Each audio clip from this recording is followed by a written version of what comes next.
Les amis, eh oui, c'est bien ce qu'on va faire. C'est bien ce qu'on va faire. On va essayer de regarder ce qui s'est mal passé défensivement pour le Barça hier soir. Alors, je sais, c'est un exercice qui fait mal. C'est pas un exercice facile à faire, mais c'est un exercice qu'on doit faire selon moi. C'est un devoir de regarder justement quels ont été les défauts du Barça.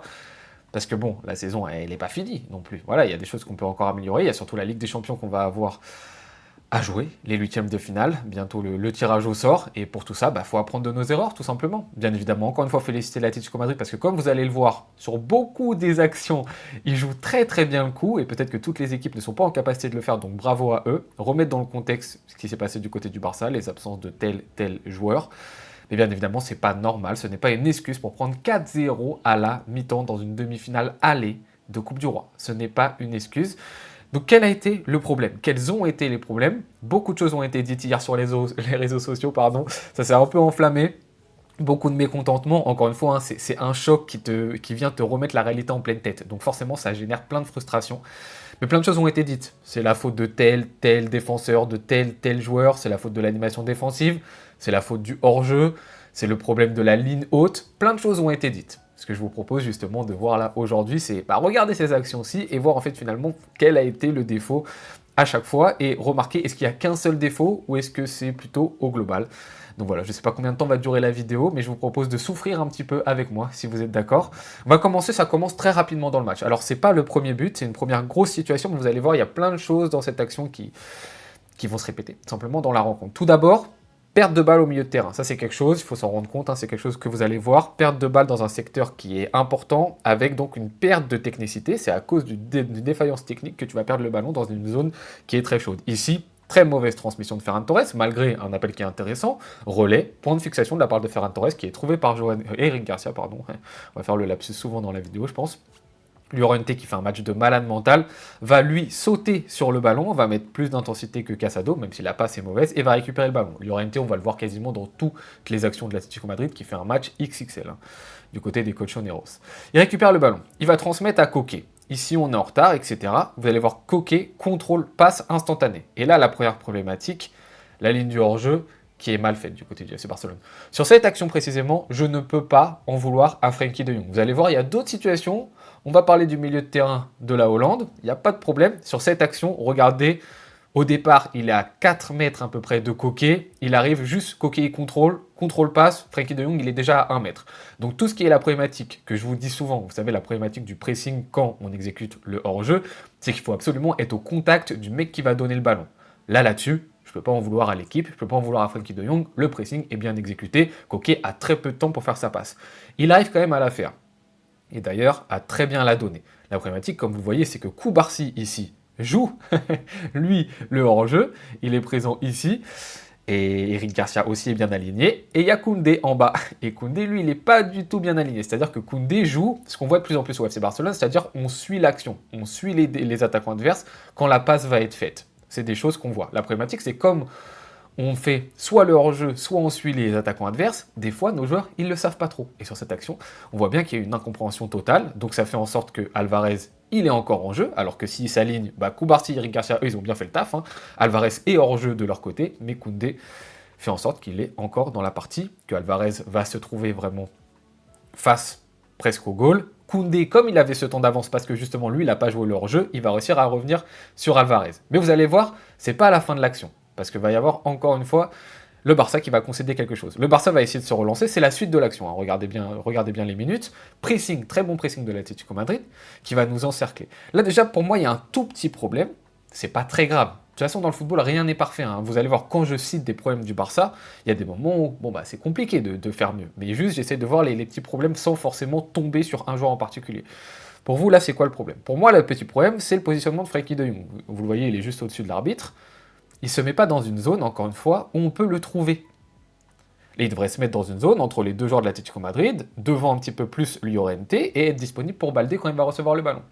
Or, De Jong ne fait pas l'effort de se mettre dans cette zone-ci. Et vous allez voir que ne pas se mettre dans cette zone-ci, ça va avoir un impact sur sa défense.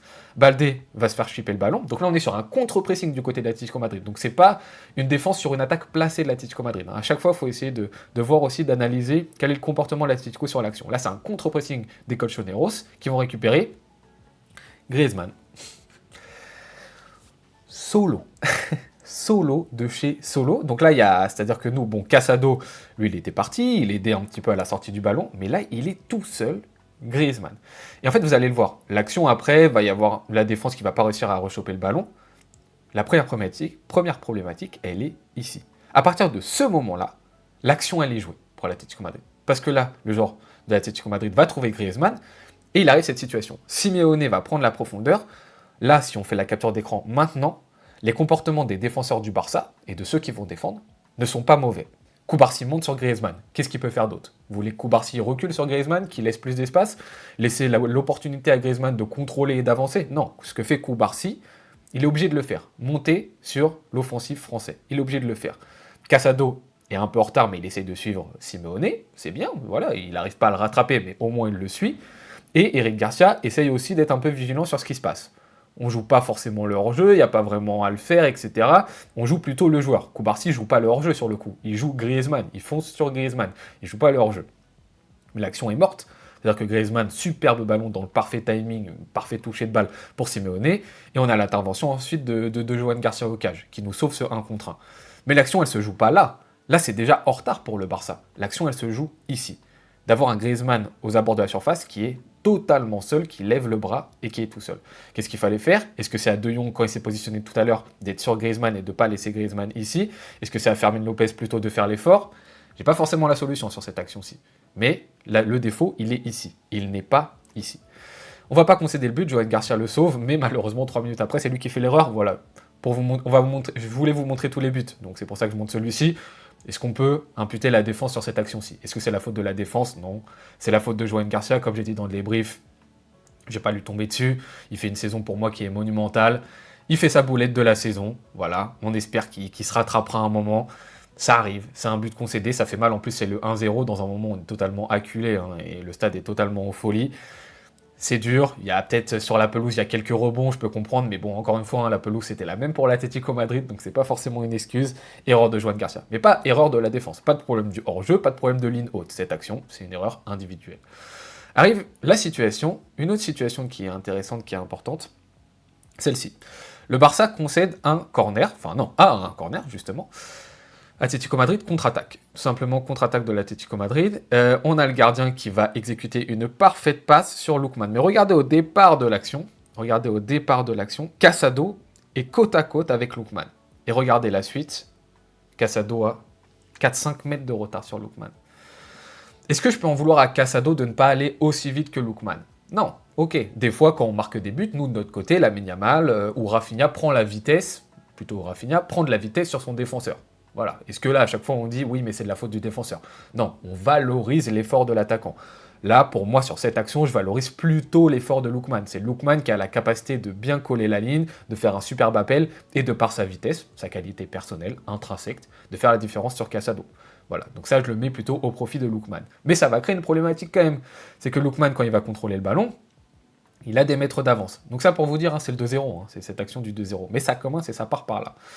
Là, il contrôle le ballon, et il a encore une fois 5 mètres d'avance sur Casado. Qu'est-ce que ça va lui permettre, Lookman, d'avoir ces mètres d'avance? De temporiser. Si on a un autre joueur, par exemple un Baldé, qui va peut-être un peu plus vite que Casado, qui est sur Lookman, bah Lookman, il ne peut pas temporiser, parce qu'on va avoir un joueur qui est au duel sur lui. Le fait que les joueurs ne soient pas au duel, et ben tout simplement, Lookman, il a plus de temps pour temporiser, et donc de faire monter le bloc les joueurs de l'Atlético Madrid. On voit que Baldé a fait un super effort, hein. Il suit de son côté Casado juste avant. On voit que lui, Lamine Yamal, par contre, qui est au tout départ de l'action, lui, n'a pas fait l'effort, hein, c'est pas grave, mais bon, c'est un offensif, il faut pas qu'il fasse des efforts, les offensifs. Mais bon, ils sont revenus. Là, on revient à ce moment-là.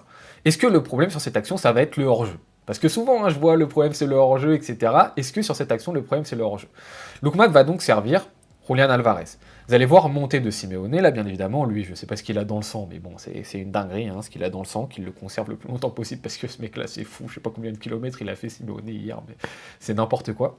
Et là, regardez l'attitude de certains joueurs, et surtout de un joueur pour moi, c'est Frenkie de Jong. Regardez Frenkie de Jong sur cette action. Encore une fois, je veux pas tomber, vous le savez, hein, ça fait un mois que je suis dithyrambique sur le Hollandais, donc voilà, j'ai aucune raison de tomber sur Frenkie de Jong, juste on observe sur ces occasions, sur ces actions, quels sont selon moi un petit peu les fautifs. Là, Frenkie de Jong, il va regarder et il va essayer de monter sur un joueur. Alors, j'ai pas l'angle large, malheureusement, donc je vois pas sur qui il monte, mais malheureusement, il monte pas pour moi sur le joueur qu'il faut. Parce que regardez surtout sur cette occasion, Baldé et Frenkie de Jong. Sauf que Baldé ayant en tête qu'il vient de faire l'effort pour défendre. Vous voyez, il y a Griezmann qui va monter. Et Frenkie de Jong, lui, il a fait des petits pas, mais il monte pas sur Griezmann de prime abord. Il monte sur un autre joueur. Ce qui se passe, c'est que ça va jouer de l'autre côté, du côté d'Alvarez. Superbe transmission. Regardez toujours Baldé et Frenkie de Jong. Frenkie de Jong, là, il n'est pas si loin de Griezmann que ça. Il voit surtout Griezmann. Il voit Griezmann. C'est-à-dire que là, tu peux pas dire que Frenkie de Jong, il sait pas ce qui est en train de se passer. Baldé aussi. Il a le ballon devant lui, il a le jeu en face de lui, il a ses cages, en même temps les offensives de l'Atlético. Les deux joueurs voient ce qui se passe. Même si de Jong a un petit peu de retard. Qu'est-ce qui s'est passé là? Qu'est-ce qui s'est passé? Encore une fois, comme sur l'action que je vous ai montré précédemment, la différence, elle est là, elle est faite là. Après le reste, c'est on profite des espaces du côté de l'Atlético Madrid et c'est bien joué. La différence, elle est sur cette capture d'écran. C'est là où c'est fini. Là, c'est fini. À partir de ce moment-là, c'est fini. De Jong, il a pris... Regardez, De Jong, au départ, il est là. Il y a Griezmann qui monte. Il est pas... Voilà. Et Baldé, il le voit ça aussi, de son côté. Et après, tu as Griezmann, qui va être très bien... Encore une fois, c'est très bien joué. L'Atlético Madrid joue super bien les coups. Mais voilà, il va recevoir le ballon. Et là, il a 1 seconde, 2 secondes pour contrôler et frapper. Mais 1 seconde, 2 secondes dans la surface de réparation pour Griezmann, dans la vie de tous les jours, 1 seconde, 2 secondes, c'est rien. Hein. Le temps que je l'ai dit, d'ailleurs, c'est 1 seconde, 2 secondes. Mais pour Griezmann, dans la surface de réparation, c'est l'immensité, quoi. C'est interdit d'avoir autant de temps dans la surface. Regardez, il est tout seul. Regardez De Jong, à combien de mètres il est. Regardez Baldé. Baldé, regardez là. Il sait que ça va servir sur Griezmann. Il est pas bête. Regardez l'intensité qu'il met dans sa course. Après, est-ce que je peux lui en vouloir? Parce que lui, justement, il a fait l'effort de zinzin avec Casado ici. Donc, est-ce que je peux lui en vouloir à Baldé qui doit être fatigué? Mais en revanche, Frenkie de Jong, oh, l'attitude, l'intensité. On sait que De Jong, il aime pas défendre en reculant. Mais là, c'est criant. Tu peux pas laisser Griezmann tout seul comme ça. Donc, est-ce que là, c'est la faute du hors-jeu? Est-ce que là, sur cette action, c'est la faute du hors-jeu? Donc, on a vu le premier but, erreur de Joan Garcia. On a vu le deuxième but. Voilà, c'est cette erreur-ci. Donc, on a pris des occasions. Vous l'avez vu sur le contre-pressing de l'Atlético Madrid. Hein. On l'a remarqué. Donc, contre-pressing, on ne sait pas défendre sur un contre-pressing. Et là, on a pris une transition suite à un de nos corners. Donc, pour l'instant, on n'a pas d'attaque placée du côté de l'Atlético Madrid. Mais on va le voir. Maintenant, il va y avoir des attaques placées du côté de l'Atlético. Mais avant ça, il y a eu une autre chose, c'est le pressing de l'Atlético, mais cette fois-ci dans son camp. Et après, vous verrez les attaques placées. Sa situation. Encore une fois, on l'a dit tout à l'heure, on l'a vu avec Ferran Torres. Qualité technique, perte du ballon dans l'axe, ça peut être dangereux. Là, c'est Casado qui glisse, la pelouse hier était folle. Mais là, juste regardez ce qui est intéressant. Et on a parlé de l'intensité hier dans le débrief.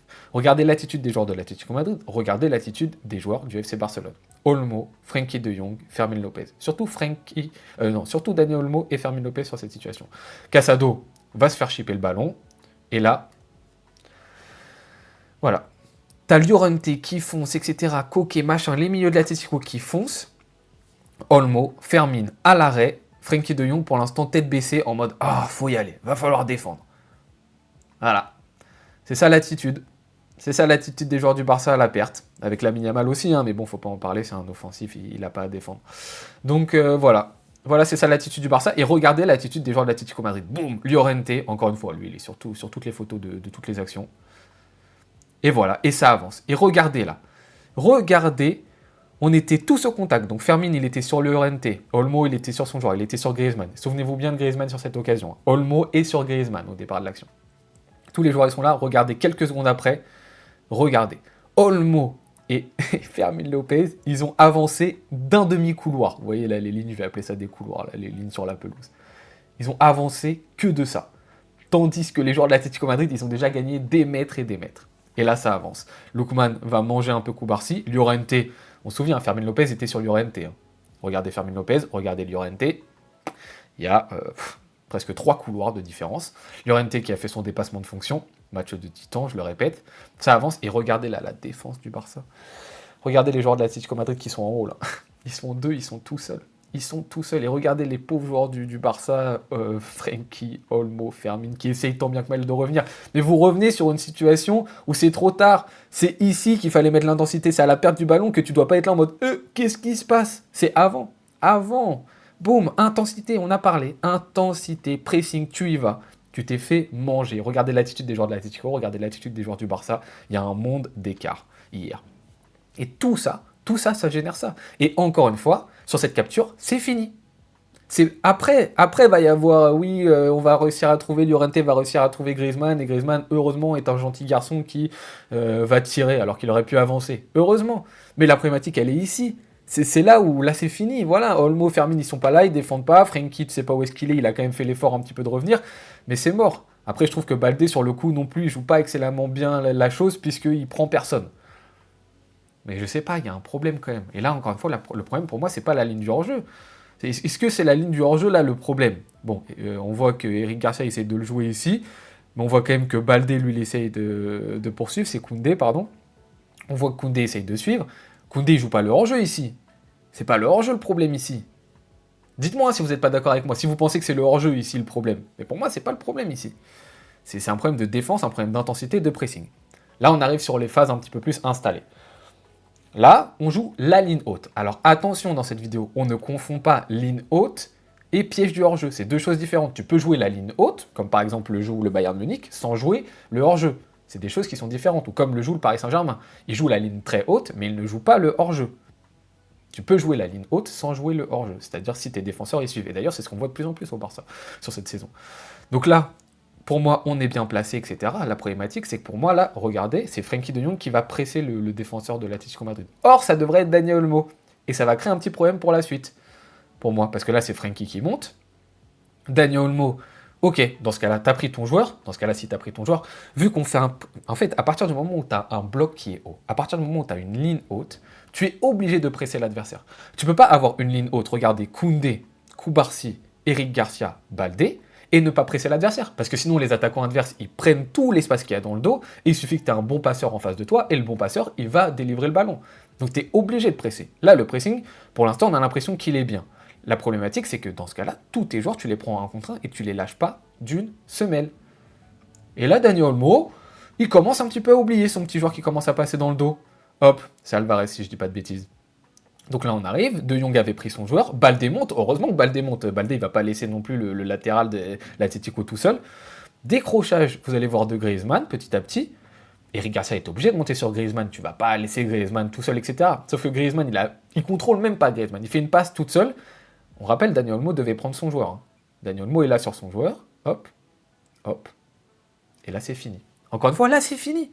Est-ce que là on joue vraiment le hors-jeu? Non, on joue la ligne haute, c'est différent.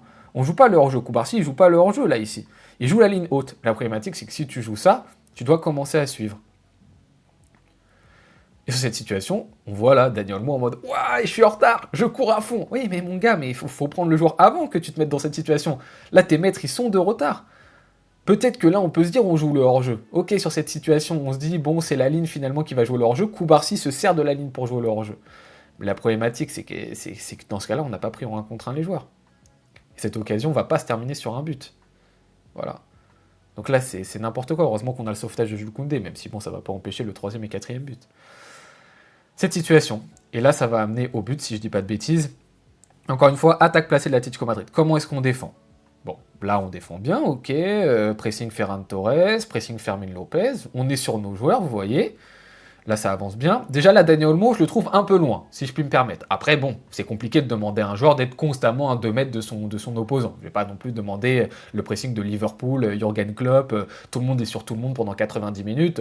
Faut pas non plus être trop exigeant. C'est normal qu'à des moments, on laisse un petit peu d'espace. Mais quand même, on le note, Dani Olmo est loin de son adversaire, ce qui lui laisse du temps. Et quand il y a du temps à l'adversaire, il a le temps de lancer des ballons. Du coup, là, ce qui se passe, c'est qu'il va avoir le temps de contrôler.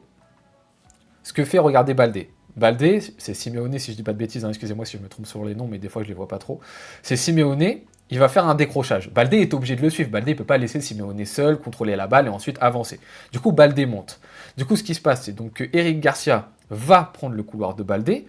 À partir de ce moment-là, voilà, c'est compliqué. Dani Olmo, pour moi, là, laisse trop de temps déjà au latéral de l'Atlético. Et ensuite, il y a un autre problème qui va survenir, c'est regarder Baldé et regarder Frenkie de Jong. Et encore une fois, regarder les joueurs de l'Atlético Madrid. Donc là, suivez bien après, hein, Frenkie de Jong et Baldé. On a Baldé qui se retourne et qui commence à courir. Mais bon, voilà, il est déjà... C'est-à-dire que là, à ce moment-là, vous voyez, Baldé, il est sur Simeone. Suis Simeone.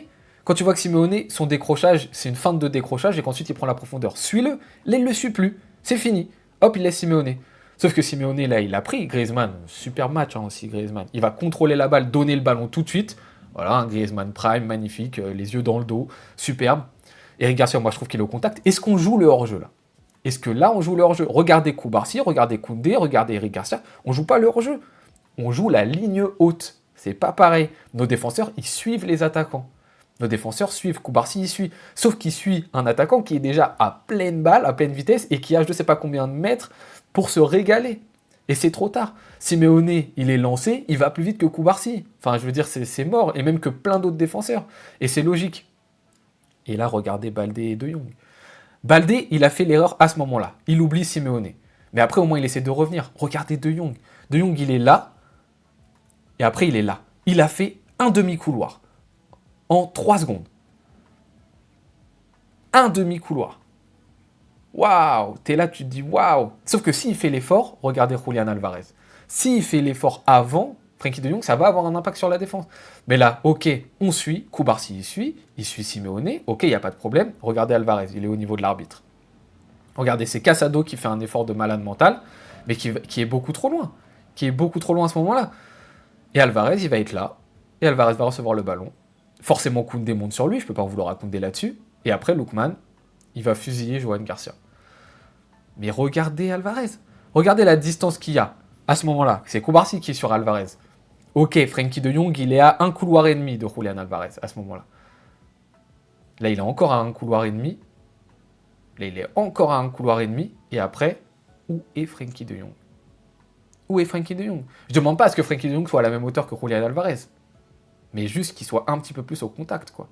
Là, c'est no man's land, quoi. C'est no man's land. Et encore une fois, pour moi, ça, c'est pas jouer le hors-jeu. C'est la ligne haute, le pressing au tout départ, on l'a dit, Olmo qui est loin, Baldé qui suit pas Simeone, Simeone qui va prendre la profondeur ici, Frenkie de Jong qui fait pas l'effort. En fait, c'est une accumulation de petites erreurs. J'en veux pas que à Frenkie sur cette action, j'en veux pas que à Dani Olmo, j'en veux pas que à Alejandro Baldé, j'en veux à tout ça, tous ces petits moments, ces fractions de secondes qui ont une importance quand tu vas défendre et quand tu vas faire un pressing, quand tu vas suivre tes joueurs, quand tu vas prendre tes joueurs en 1 contre 1, de l'intensité, constamment.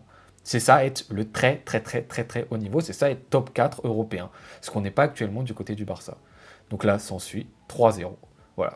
On arrive, il faut bien s'en prendre un 4e avant la mi-temps quand même. Pareil, action placée, etc. Tu te dis que là, on n'est pas trop mal, que la situation est plutôt bonne. Dani Olmo, cette fois-ci, va presser, pourquoi pas. Là, on a un Frenkie de Jong qui, lui, est sur Griezmann pour l'instant. Ok, il défend son 1-1. Là, pareil, Frenkie de Jong encore sur Griezmann, pressing pas mal, sauf que là, pressing pas mal, encore une fois, je trouve que si on est vraiment pointilleux, on a 2 secondes, hein, 46-29, là, 46-31. Il s'est rien passé, Dani Olmo n'a toujours pas chopé le ballon. Il est loin, il lui laisse du temps, à l'adversaire. Et encore une fois, ce temps, il est précieux quand tu fais un pressing et quand tu as une ligne haute, tu peux pas lui laisser autant de temps. Mais bon, quand même, il revient au contact, Fermin Lopez aussi au contact de Koké, Fermin Lopez qui va essayer de se battre, mais qui récupère pas le ballon, Koké qui continue à avancer, donc là déjà il y a un problème, hein, c'est sur l'impact physique, te faire bouffer par Koké, il est là le problème, mais c'est voilà, t'as perdu ton duel, tout simplement. Est-ce que je peux en vouloir à Fermin Lopez de perdre son duel ou pas? Je ne sais pas, dites-moi si je dois lui en vouloir. Il perd son duel contre Koké. Est-ce qu'on joue le hors-jeu? Je vais vous le répéter toute la vidéo, est-ce que là on joue le hors-jeu? Non, regardez Baldé, il court, il joue pas le hors-jeu, regardez Eric Garcia, il court, on ne joue pas le hors-jeu, on joue la ligne haute. Voilà, on joue la ligne haute. Là, on voit Simeone, il est à 1 mètre derrière Baldé, avec sa vitesse pure, lancé, alors que Baldé, encore une fois, est lancé. Parce que souvent, on dit, ouais, mais en fait, finalement, il n'y a que Baldé et Ronald Araujo qui peuvent récupérer ses actions. Il court là, Baldé. Qu'est-ce que je vous ai dit? C'est presque ultra compliqué pour un défenseur de rattraper un attaquant qui est en pleine vitesse, alors que lui, il est en train de défendre. C'est très compliqué même pour les défenseurs les plus rapides. Peut-être qu'un Nuno Mendes, ok, l'aurait récupéré. On parle de Nuno Mendes, le meilleur latéral gauche du monde actuellement. Donc on est obligé d'avoir le meilleur latéral gauche du monde pour forcément jouer la ligne haute. Je suis pas sûr. Donc là, Baldé a du retard. Et donc après, voilà. Simeone, si je dis pas de bêtises, va servir Lookman. Et Lookman va prendre le temps de donner à Alvarez. Alvarez va contrôler 1-2 secondes et va fusiller Johan Garcia. Au départ de l'action, on s'en souvient, hein, Frenkie de Jong était au contact de Griezmann. À ce niveau-là. Frenkie de Jong, suivez-le, hop, on avance, j'avance tranquillement. Et Alvarez va se trouver dans une situation de regarder la zone. Alors à ce moment-là du match, il faut le savoir, Casado n'est plus sur le terrain, donc ça joue. Peut-être que Casado, s'il avait été présent, aurait été justement dans cette zone-ci. Et encore une fois, j'ai du mal aussi à totalement vouloir à Frenkie de Jong, parce que regardez sur l'action, là il doit être situé ici. En vrai, il ne doit pas être situé autre part. Et après, les mètres de retard, ils sont trop importants. Voilà, mais c'est une accumulation, encore une fois, de mini-erreurs sur cette situation. Olmo, il laisse 2 secondes pour garder la balle. Fermini perd son duel. Ensuite, la défense est prise de vitesse. Baldé perd son duel en vitesse avec Simeone. Ensuite, bah là, je peux pas en vouloir à la défense. La défense, elle court, elle a des mètres et des mètres à parcourir. Là, Lookman va être trouvé, c'est normal qu'il soit tout seul. Et après, pour moi, peut-être Alvarez, là, ne doit pas être tout seul. Et peut-être mini non suivi de la part de Jong. Voilà ce qui se passe. Et c'est le 4-0 du côté de l'Atlético Madrid. Donc vous voyez, sur toutes ces situations, en fait, finalement, c'est dur de cibler un seul joueur. De dire, ah, sur celle-ci, c'est que Baldé, sur celle-ci, c'est que Olmo, sur celle-ci, c'est que Frenkie de Jong. Tous les joueurs, vous voyez, sont quasiment à chaque fois un petit peu concernés. On perd tel duel, on a telle seconde de retard, c'est compliqué. Mais sur ces situations, où on a compté des buts, dites-moi les situations où on a joué le hors-jeu. On a vraiment joué le hors-jeu. C'est la ligne haute, en fait. C'est la ligne haute plus un pressing qui manque d'intensité. Mais dans ce cas-là, qu'est-ce qu'on fait? On arrête aussi la ligne haute. Parce que moi, on m'avait dit, hein, non, il faut continuer la ligne haute, faut juste arrêter la ligne du hors-jeu. On m'avait dit ça. Et ça devrait bien se passer parce que nos défenseurs, ils vont bien suivre les attaquants.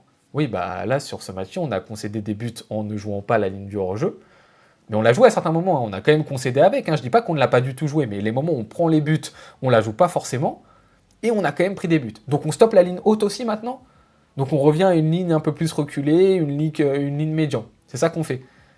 Mais du coup, le PSG et le Bayern Munich, comment est-ce qu'ils font? Ils continuent avec leur ligne haute, donc comment ça se passe? Ah, peut-être qu'en fait, ils exécutent un très bon contre-pressing, un très bon pressing peut-être. Bien meilleur que le nôtre, avec plus d'intensité. Peut-être que c'est ça la réponse. Maintenant, est-ce que le Barça est en capacité de le faire? Est-ce que le Barça est en capacité de le fournir avec les joueurs qu'il a? Ça, c'est la question. Est-ce que tu ne dois pas t'adapter finalement à tes joueurs? Est-ce que Flick ne doit pas remettre en question le système du Barça par rapport aux joueurs qu'il a? C'est ça la question en fait qu'il faut se poser. Donc encore une fois, cette vidéo elle est vraiment pas là pour acculer tel ou tel joueur, lui dire c'est de sa faute à lui, à un tel, etc. C'est juste pour vous montrer que c'est un ensemble d'erreurs individuelles, de manquements d'intensité, de défaillances collectives, de défaillances d'animation défensive. C'est pas que la défense, le meilleur joueur du match hier, c'est Jules Koundé. Hein. Et pourtant on l'a critiqué sur toute cette saison. Hein. Notre meilleur joueur, c'est un défenseur. Mais quand vous voyez les attitudes des Fermin Lopez, des Daniel Olmo sur le repli, est-ce que c'est la faute des défenseurs qui se retrouvent dans des situations où ils sont en train de courir, ils ont 27 mètres de retard, ils sont là, les pauvres, regardez, là, ils sont en train de courir, ils ont tout ça à défendre. Comment vous jugez des défenseurs dans ces situations-ci où les attaquants adverses, ils ont des kilomètres et des boulevards pour jouer? Est-ce que c'est tout le temps la faute des défenseurs, quoi? Est-ce que nos défenseurs ont réellement mangé en 1 contre 1 hier, quoi? Voilà, c'est compliqué. C'est des mini-défaillances à droite à gauche. Il va falloir un moment que Flick songe à comment améliorer tout ça, parce que, encore une fois, là, c'est l'Atlético Madrid qui a 13 points de nous en Ligue 1. Donc voilà, hâte de voir ce que ça donnera contre des top équipes européennes. Mais on a encore un peu le temps. Restons positifs, on a encore un peu le temps pour travailler tout ça, mais faut le travailler. Mesdames et messieurs, merci d'avoir souffert avec moi sur cette vidéo.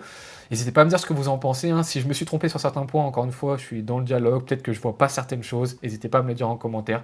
Je vous souhaite très bonne journée ou bonne soirée en fonction de quand est-ce que vous regardez cette vidéo. À tout bientôt. Ciao.